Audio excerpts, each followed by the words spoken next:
Hello everyone. Recently आपने एक खबर सुनाई होगा कि गवर्नमेंट ऑफ इंडिया ने कोचिन शिपयार्ड में ओएफएस अनाउंस किया था और ओएफएस अनाउंस होने के बाद से अब तक स्टॉक में अराउंड 7% का करेक्शन हो चुका है, क्योंकि गवर्नमेंट ने फ्लोर प्राइस सेट किया था 1540 रुपीज पे और जिस टाइम ये ओएफएस अनाउंस हुआ था उस टाइम स्टॉक का प्राइस अराउंड 1673 रुपीज के आसपास था। और अभी ये जो गिरावट हो रहा है उसको देखने में उन इन्वेस्टर्स को और भी ज्यादा परेशानी हो रहा है या और भी ज्यादा दुख हो रहा है जिन्होंने इस स्टॉक को इसके बुल रन के पीक पे खरीदा था, जहां पर प्राइस अराउंड 2863 रुपीज के आसपास था और वहां से अभी तक स्टॉक जो है वो ऑलरेडी 45% से भी ज्यादा नीचे जा चुका है। और रीसेंट टाइम्स में हमने ये देखा भी है कि बहुत सारे जो पीएसयू कंपनीज हैं उनमें कुछ बड़े स्केल के करेक्शंस हुए हैं, यानी पीएसयू स्टॉक्स जो है यानी जो सरकारी स्टॉक्स जो है उनमें बड़े बड़े गिरावट हुए हैं। और ऐसे माहौल में अभी ये बोला जा रहा है कि गवर्नमेंट जो है वो कुछ और सरकारी कंपनीज में, कुछ और पीएसयू कंपनीज में भी ओएफएस लेके आ सकता है। तो इसके बारे में भी डिस्कस करेंगे, लेकिन सबसे पहले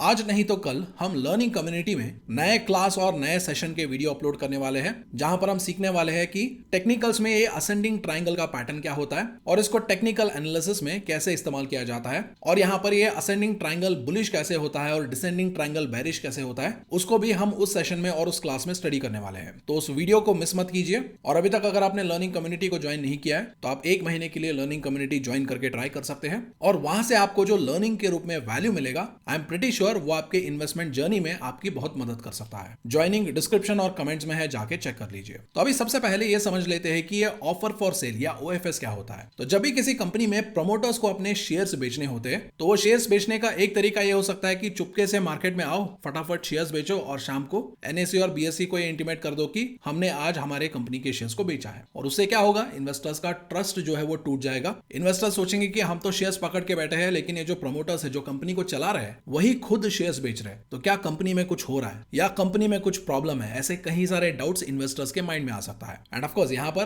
प्रमोटर्स शेयर्स बेचने के अपने खुद के पर्सनल रीजंस हो सकते हैं या कुछ भी हो सकता है, लेकिन डायरेक्टली मार्केट में शेयर्स बेचने से इन्वेस्टर्स का ट्रस्ट टूट जाता है। And for that reason market में अगर प्रमोटर्स शेयर्स बेचना चाहते हैं तो उसका एक इफेक्टिव तरीका या इफेक्टिव प्लेटफॉर्म हो सकता है ऑफर फॉर सेल या ओएफएस, जहां पर प्रमोटर्स अपने शेयर्स को ट्रांसपेरेंट तरीके से बेच सकते हैं और इन शेयर्स को खरीदने के लिए इन्वेस्टर्स जो स्टॉक मार्केट के एक्सचेंजेस है, एनएसई और बीएसई, उन प्लेटफॉर्म्स पे बिडिंग कर सकते हैं। और इसका प्रोसेस क्या है? प्रोसेस बहुत ही सिंपल है। जब भी प्रमोटर्स ऑफर फॉर सेल लेके आते हैं तो वो फ्लोर प्राइस अनाउंस करते हैं और वो ये भी बताते हैं कि वो कितने नंबर ऑफ शेयर्स या टोटल शेयर्स कितने बेचने वाले हैं, और वो ये भी बताते हैं कि आप इन शेयर्स को खरीदने के लिए कौन से डेट पे बिडिंग कर सकते हैं। और यहाँ पर फ्लोर प्राइस क्या होता है? तो ये एक मिनिमम प्राइस होता है जिसके ऊपर इन्वेस्टर्स को बिड लगाना होता है। यानी अगर फ्लोर प्राइस मान लीजिए 100 रुपए सेट कर दिया गया है तो आप अगर बिडिंग करेंगे तो आपको 100 रुपए के ऊपर ही बिडिंग करना होगा। अगर आप 100 रुपए के नीचे बिड करेंगे तो आपका बिड रिजेक्ट हो जाएगा या कैंसिल हो सकता है। और उसके बाद जो ऑफर फॉर सेल होता है वो 1 या 2 दिनों के लिए ही ओपन होता है और यूजुअली अगर आप देखेंगे तो जो डे 1 होता है वो इंस्टीट्यूशनल इन्वेस्टर्स के लिए रिजर्व होता है।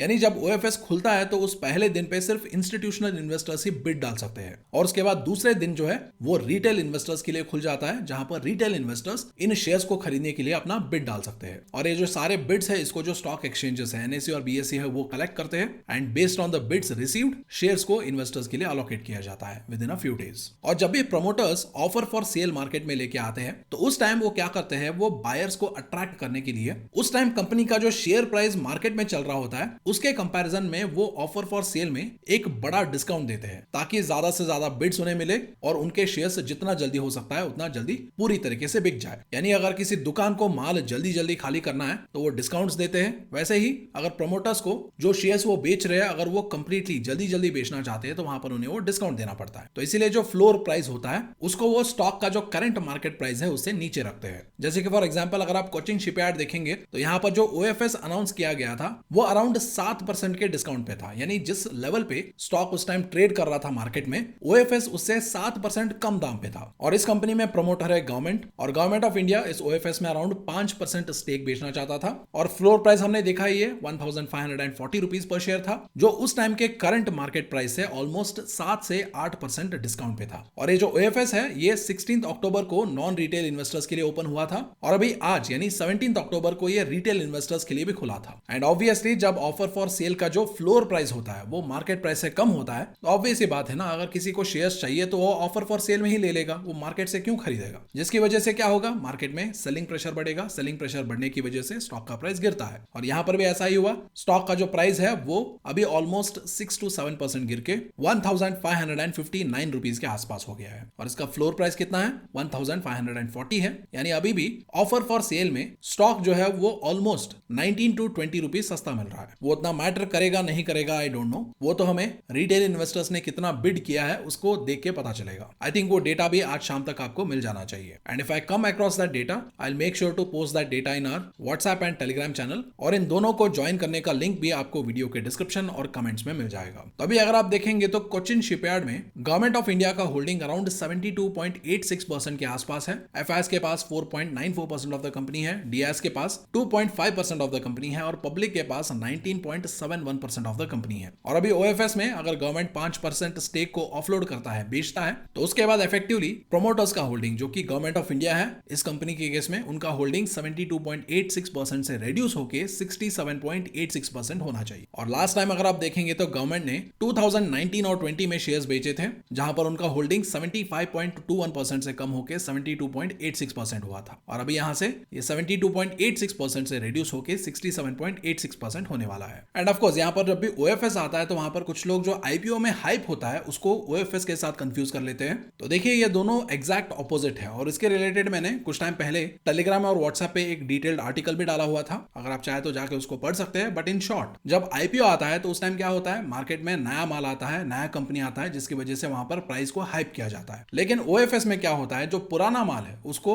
प्रमोटर्स फिर से मार्केट में उतार के बेचना चाह रहे हैं, तो उसकी वजह से वो क्या करते हैं, वो डिस्काउंट पे बेचते हैं। आईपीओ में प्राइस को हाइप किया जाता है, बढ़ाया जाता है, या वैल्यूएशंस वहां पर ज्यादा मांगे जाते हैं। लेकिन वही ओएफएस में क्या होता है, पुराने माल को जल्दी बेचने के लिए वहां पर डिस्काउंट दिया जाता है। तो अभी उसके बाद एक बहुत बड़ा सवाल इन्वेस्टर्स के माइंड में ये भी आता है कि अगर इन्वेस्टर्स को अट्रैक्ट करने के लिए ओएफएस में अगर डिस्काउंट दिया जाता है, उसकी वजह से अगर स्टॉक प्राइस में गिरावट होता है और अगर प्रमोटर ने खुद एक लोअर प्राइस पे स्टॉक्स को बेचा है, तो क्या उस लोअर प्राइस से क्या स्टॉक फिर से वहां से बाउंस बैक कर सकता है, स्टॉक ऊपर जा सकता है या नहीं जा सकता है? ये एक बहुत बड़ा सवाल बहुत सारे इन्वेस्टर्स के माइंड में हो सकता है। तो इसका मैं आपको एक एग्जांपल बताता हूं। मार्च 2023 में गवर्नमेंट ने अराउंड 3.5% स्टेक हिंदुस्तान एरोनॉटिक्स में ओएफएस के जरिए बेचा था। और वहां पर भी जो फ्लोर प्राइस था वो उस टाइम के करंट प्राइस के कंपैरिजन में ऑलमोस्ट 7 से 8% के डिस्काउंट पे था। एंड ऑफ कोर्स अगर ओएफएस में शेयर सस्ते मिल रहे हैं compare to the current market price, तो उस टाइम तो वहां पर थोड़ा बहुत करेक्शन जरूर होगा। And that's what happened in Hindustan Aeronautics as well. लेकिन ओएफएस आने के बाद क्या हुआ, तो उसके बाद ऑब्वियसली उस टाइम तो मार्केट में बुल रन था, यू गाइस ऑलरेडी नो।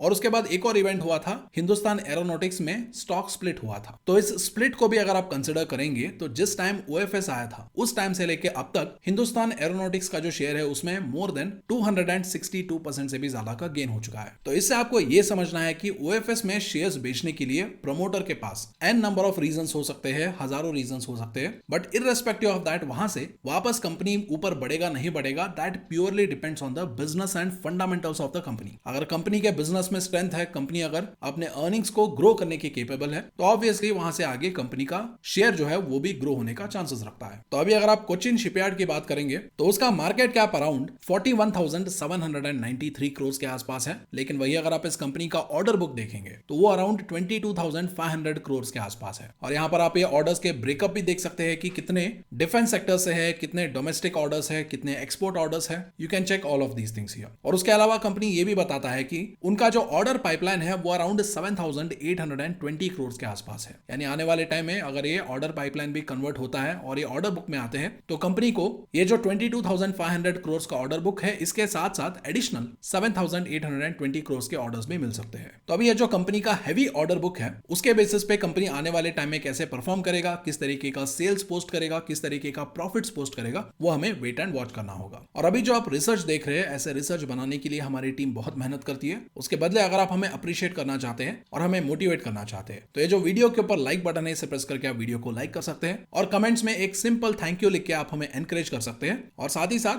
हमारे आने वाले वीडियोस आप तक तुरंत पहुंच जाए उसके लिए आप चैनल को सब्सक्राइब कर सकते हैं और बेल नोटिफिकेशन दबा सकते हैं। तो अभी इसके बाद रिसेंटली न्यूज मीडिया में ये भी न्यूज आता है कि बहुत जल्द गवर्नमेंट जो है कुछ और पीएसयू कंपनीज में भी ओएफएस लेके आ सकता है। और इस न्यूज आर्टिकल में कुछ कंपनीज के नाम लिए जाते हैं जिसमें पहला नाम है Mazagon dock. And just like most of the PSU companies, इस कंपनी के स्टॉक में भी रिसेंटली मोर देन 26% का करेक्शन हुआ है। उसके बावजूद भी लास्ट 6 मंथ्स का अगर आप इसका रिटर्न्स देखेंगे तो अराउंड 96% के आसपास है। और इसका रीजन आपको पता ही है कि कुछ टाइम पहले डिफेंस सेक्टर में या डिफेंस स्टॉक्स में एक बहुत बड़ा बुल रन हुआ था। तो अभी के टाइम में अगर आप देखेंगे तो इस कंपनी में जो प्रमोटर है, जो गवर्नमेंट है, उसका होल्डिंग अराउंड 84.83% के आसपास है। एफआईएस का होल्डिंग 1.45%, डीआईएस का होल्डिंग 1% और पब्लिक का होल्डिंग 12.71% के आसपास है। और आने वाले टाइम में अगर इस कंपनी में ओएफएस आएगा तो गवर्नमेंट का जो होल्डिंग है, प्रमोटर का जो होल्डिंग है, वो 84.83% से रिड्यूस होकर नीचे गिर सकता है। एंड ऑफ कोर्स यहाँ पर ये शेयर होल्डिंग पैटर्न देख के कुछ लोगों के माइंड में यह सवाल आ सकता है कि सेबी के जो रूल्स है उसके अकॉर्डिंग किसी भी पब्लिक कंपनी में प्रमोटर का होल्डिंग मैक्सिमम 75%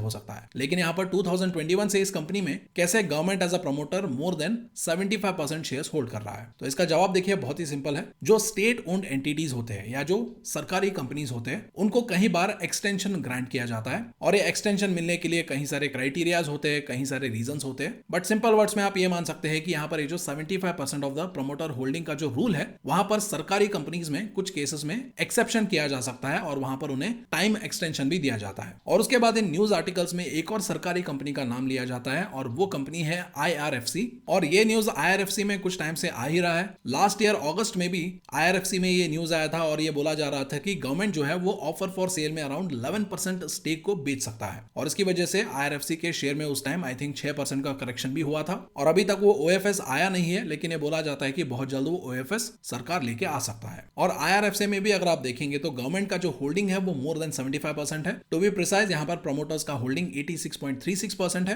एफआईएस का होल्डिंग 1.1% है और डीआईएस का होल्डिंग 1.08% है और पब्लिक का जो होल्डिंग है वो 11.45% के आसपास है। और उसके बाद कुछ और सरकारी कंपनीज के नाम लिए जाते हैं जैसे कि नेशनल फर्टिलाइजर्स लिमिटेड या एनएफएल। और इस कंपनी का जो स्टॉक है उसमें भी रिसेंटली अराउंड 26% का करेक्शन हुआ है, लेकिन उसके बावजूद भी लास्ट 6 मंथ्स में कंपनी का जो स्टॉक है वो अराउंड 20% ऊपर है। और इसमें अगर आप देखेंगे तो सरकार का होल्डिंग यहाँ पर 74.71% है, एफआईएस का होल्डिंग 0.41% है, डीआईएस का होल्डिंग 7.27% है और पब्लिक का होल्डिंग 17.6% है। और इस कंपनी में सरकार ने लास्ट टाइम 2017 में शेयर्स बेचे थे, जिस टाइम इनका होल्डिंग कंपनी में 89.71% था और बाद में ये रिड्यूस होकर 74.71% हो गया। और उसके बाद एक और कंपनी का नाम लिया जाता है जो कि है आरसीएफ यानी राष्ट्रीय केमिकल्स एंड फर्टिलाइजर्स लिमिटेड। और इस कंपनी के शेयर में भी लास्ट कुछ टाइम में मोर देन 25% का फॉल हुआ है और इसमें प्रेजेंटली गवर्नमेंट ऑफ इंडिया का होल्डिंग अराउंड 75% है, एफआईएस का होल्डिंग 2.32%, डीआईएस का होल्डिंग 0.29% और पब्लिक का होल्डिंग 22.39% है। और इस कंपनी में भी last time government of India ने 2017 में शेयर बेचे थे,